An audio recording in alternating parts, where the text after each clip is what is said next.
দেখুন, অলরাউন্ডার মুশফিক সে কিন্তু নাটক জগতেও সেরা এবং সব ক্ষেত্রেই সেরা। তার একটা এতিমখানাও আছে। সে কিন্তু প্রচুর দান করে। সে গেছে হজ করার জন্য।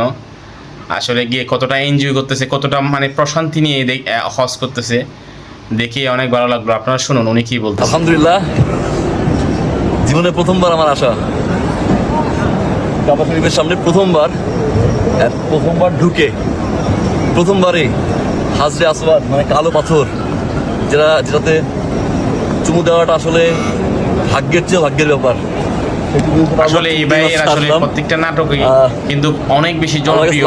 আর এই ভাইয়ের অভিনয় অনেক সেরা, আর বড় কোনো চাওয়া নাই, ধর্মীয় ক্ষেত্রে সেরা। দেখুন কতটা নম্র ভদ্রভাবে, শুকরিয়া আল্লাহ তাআলা কতটা দিল পরিষ্কার করে সবাইকে নিয়ে আসুক। সুবহানাল্লাহ, আল্লাহ তাআলা হজকে কবুল করুন। আর আপনাদের মন্তব্য আমার কাছে ভালো লাগছে তাই শেয়ার করলাম। Thank you Allah, thank you. আপনাদের আল্লাহ সবার দোয়া কবুল করুক, কমেন্টে জানাতে পারেন। আমিন। আলহামদুলিল্লাহ, অসাধারণ।